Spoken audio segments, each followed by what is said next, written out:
What's up, guys? Rick from DFS On Demand here with your round one showdown preview for this week's Houston Open. I tried to wait as long as possible on this because it's Texas. The weather can change in a moment's notice. You check a couple days ago, the forecast was, all over the place. We could add any type of weather. So I wanted to wait as long as possible here, but still be able to get this out early enough to you. So I've hopefully have found that balance. So if you're playing round one showdown, I suggest you check out this deep dive. I'll pull up some of the new tools that I'm working on and the weather. And if you're just listening, I will do my best to walk you through it. All right, let's go. Round one. All right, when in Texas, we start and end with the weather. So we are about 24 hours out, maybe a little bit less than that, from these guys actually hitting the course. So I've got Weather Underground pulled up right now. I'm looking at Humboldt, Texas. The station that I'm looking at is the downtown Humboldt Higgins Street station. That's the weather station that we have here. So as close as I could get to the course, should be plenty good. And if we look through, again, I really like Weather Underground because I'm a visual guy. I like to be able to kind of interact with the data, of course, right? Doesn't that make sense? Everything that I build, I want to be able to interact with. So, Thursday, round one, looks pretty clean here. Okay, all day you're getting less than a 5% chance of rain. Of course, it's Texas, so a storm can pop up at any moment. The wind can start kicking up at any moment. But as of right now, doesn't look like it's going to be much of an advantage for the morning or the late wave. So just to kind of walk you through what I'm seeing right here, it's going to be, a high of 91, low of 73. So warm conditions out there. As we go through tee times, I mean, there really isn't a significant chance of rain anywhere, and the wind will be slightly better for the morning wave, but we're talking, 4 to 6 miles an hour instead of maybe 8 to 10 miles an hour. And quite frankly, if this is accurate, it's going to change over kind of in the middle of the morning. So I don't think we really need to say that there's a strong advantage one way or another on each of these waves. Now, what I will tell you, and this will be more applicable for round two, or if you're betting first round leaders, or if you're trying to catch the correct wave here, Friday's gonna be Friday's up in the air. The winds start to get up into the mid-teens, later in the day, around noon, they start creeping up there, and there's basically a 50% chance of scattered thunderstorms all day. So we'll have to cover this in the round two preview, which I will release it'll be in the Slack channel for subscribers. So the way this works is I put out round one here on YouTube for everybody who wants to watch. Round two and the weekend slates are subscribers only. They're in the Slack channel. So if you were looking for another reason to join DFS On Demand, besides everything else and the Showdown tool that I'm going to show you here in a second, that's another reason. So we'll keep a close eye on this. But the thing with these thunderstorms are, if they're just flying through and, it dumps rain for 15 minutes and it doesn't really, it's going to be hard to time. So we're going to keep an eye on it if it softens up conditions. But Friday looks like it's going to be a little bit messy out there. So we'll keep a close eye on that. But then the rest of the weekend actually looks pretty good. So let's go over to the Showdown tool. So this has, I'm already on iteration number, 9 or 10 of this. This has gone through so many changes. I really like where it's at right now. I've gotten a lot of great comments. I've had some subscribers, tell me they've won on Showdown slates with it. So I'm really thrilled about it. So if you go to the live Showdown tool on dfsondemand.com right now, you're not going to see any data on the main sheet because the tournament has not started yet. So that is accurate. Click on round one, and what it'll do is it'll take you over here and it'll shoot you open the tee times and then kind of round one scoring average and some guys that are better than others. So again, I want to. I'm really close to flipping the switch and switching this over to strokes gained by round. But for right now, we're using scoring average, which is still. We found some really good gems over the course of the last couple weeks in here. So I'm happy with this, but it's going to just continue to get even better.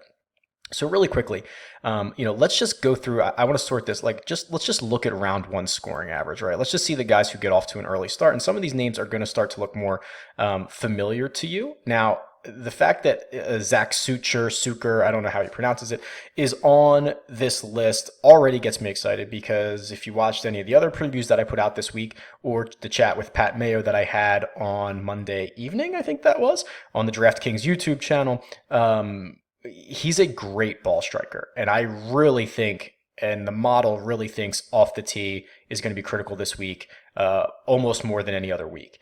So Sucher is a really good off the tee player, and the fact that he also likes to get out early, plays his best golf in round one, is someone that I could target $7,000 on the round one showdown slate.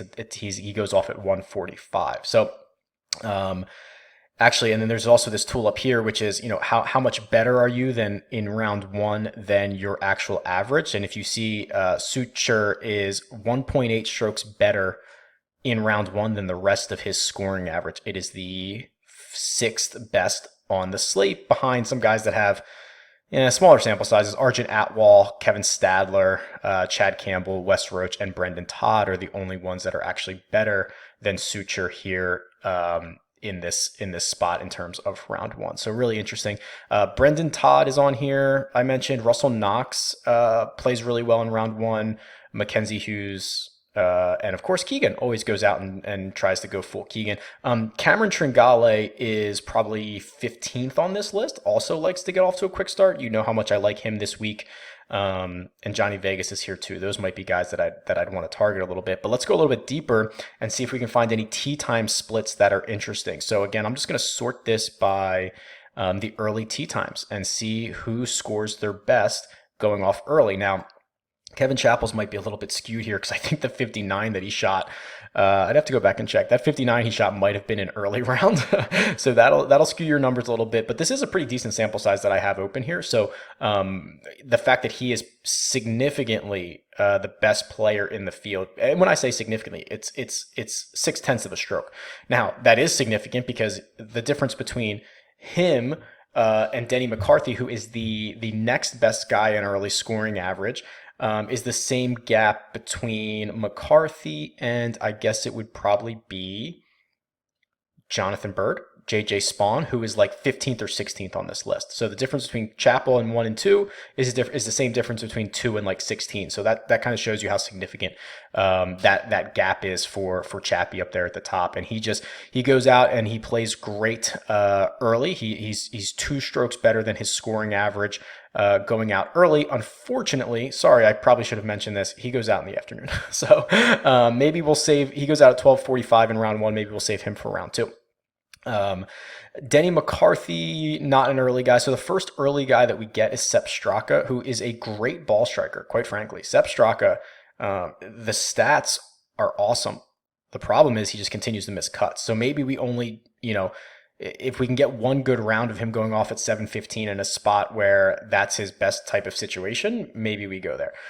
Johnny Vegas, again, another guy. I mean, Vegas is now checked off round one. He's now checked off the early. He's going off early in round one. He's a great off the tee player. I think he's underpriced everywhere. He's only 7,400 on the showdown slate.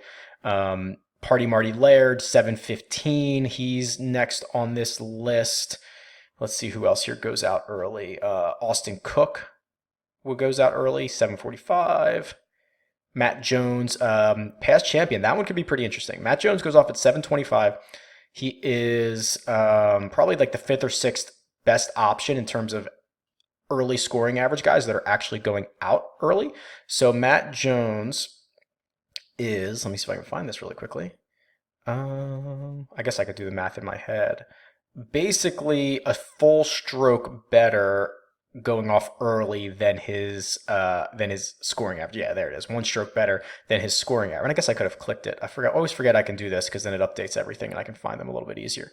But yeah, so Matt Jones might be a good option here. Obviously, this is a pretty good course for him. He comes off a top 30 last week. He's a past champion here. That might be someone to target. He is only he's $8,600. That's pretty reasonably priced. And then if you want to go with some of these late guys, let's see who the late best options are. Suture actually shows up here, and he's going out late. So we've got a guy who loves going out late, who loves playing round one. He is going out at 145 in round one. Yeah, I'm going to be firing him up almost everywhere. Kevin Chappell actually, how is both of his early round and his late round scoring average better than his overall scoring average? I guess because he might maybe I guess it's got to be because he gives it away on the weekends. Yeah, that has to be it because the early and late usually just comes with the waves, so that would be the reason there. But it's a little confusing. Sam Ryder, who I also like this week, goes out at 12:55. He's a better player in the late slate or the late wave than most guys. So he is $8,400. Then you get a bunch of guys who are going off early. And then Denny McCarthy, we've seen him fly up the leaderboard late on, Thursday and Friday when he goes out late. He tends to play pretty well. So there's a few options for you. This tool is available. It's on DFS on demand. Really, really, really fun to mess around with. I'm going to switch it up to strokes gained as soon as I get a few minutes. It's a pretty big project, but I've been working on it, so I think we're fairly close. But that should give you a couple of options for round one. And then round two, of course, if you are a member, if you're a subscriber to the site, if you're in our Slack channel, you'll have access to round two and weekend videos, and we'll kind of talk a lot more about the weather because I think it's going to be it's going to play a much bigger role after Thursday. So there you go. Let me know what you think. Tweet me. It's at RickRunGood, or leave a comment below. Later, guys. Good luck.